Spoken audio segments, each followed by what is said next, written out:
Hello traders 17 जून को Nifty या bank Nifty trade करने कौन कौन लेवल से चलते आम एनालिसिस करवा।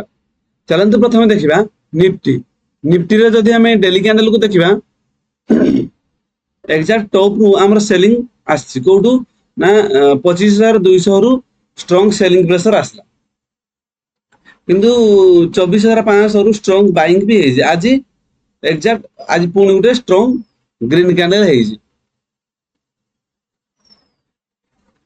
मार्केट कौन कर स्ट्रॉन्ग मूव रे अच्छी किंतु नेक्स्ट स्ट्रॉन्ग रेजिस्टेंस हम रहिबो 25,000 गोटे राउंड लेवल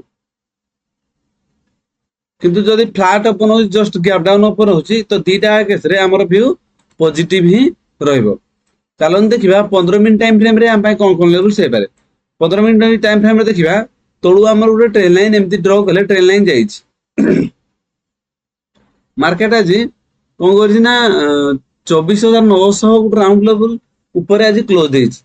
जदि मार्केट काली फ्लैट ओपन हुए ताले 25,000 आम रेजिस्टेंस भाया काम करिवो आउ डाउन साइड रे 24,900 आउ तळु जाइथिबा ट्रेन लाइन ए दीटा को आम सपोर्ट भाया काम करिवे।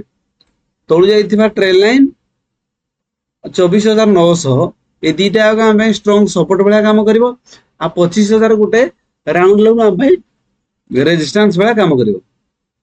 जदि मार्केट फ्लैट ओपन हो जदि मार्केट डायरेक्टली बहुत बड़ गैप अप ओपन हो जाउची एरिया रे जदि एरिया रे ओपन हो जाउची ताले 25,000 आम सपोर्ट भाया काम करिवो 25,150 आम रेजिस्टेंस भाया काम करिवो।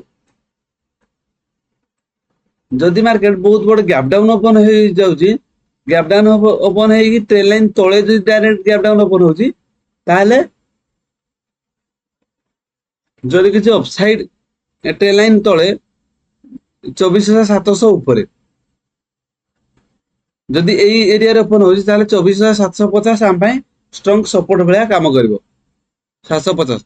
जदि मार्केट बहुत बड़ गैप डाउन माने 24,750 तले डायरेक्ट गैप डाउन ओपन होची ताले मार्केट व्यू नेगेटिव रहइबो आमे डाउन साइड को जिबा।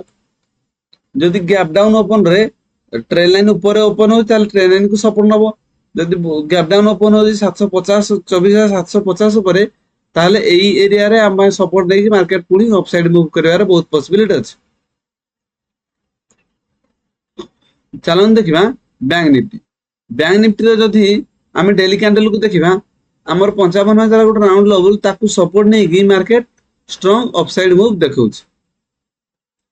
तो हमर अपसाइड व्यू एठू स्ट्रांगली जाउछ। जदि आम 15 मिनिट टाइम फ्रेम देखा ताले कौन कर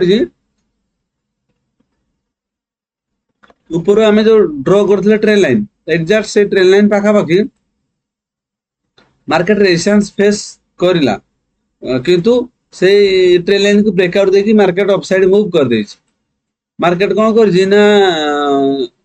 56,000 गोटे राउंड लेवल ताकू रेजिस्टेंस फेस करके सेठे क्लोज देछ आ ऊपर आसवा ट्रेन लाइन को सपोर्ट नहीं। जदि मार्केट फ्लैट ओपन होची ताले ऊपर आसवा ट्रेन लाइन आम सपोर्ट भाया काम करिवो आ 56,000 गोटे राउंड एटा आम रेजिस्टेंस भाया काम करिवो। जदि मार्केट बहुत बड़ गैप अप ओपन हो जाउची 56,000 ऊपर ताले 56,000 राउंड लेवल को हम सपोर्ट नहीं मार्केट अपसाइड मूव करिवो। जदि बहुत बड़ गैप डाउन ओपन हो एरिया रे जे पर्यंत 55,550 ऊपर अछि से पर्यंत आम 55,550 सपोर्ट भाया काम करी मार्केट अपसाइड ही मूव करिवो। एई भली निफ्टी आ बैंक निफ्टी ट्रेडिंग लेवल्स पाए वीडियो को लाइक एवं चैनल को सब्सक्राइब करंतु। Thank you.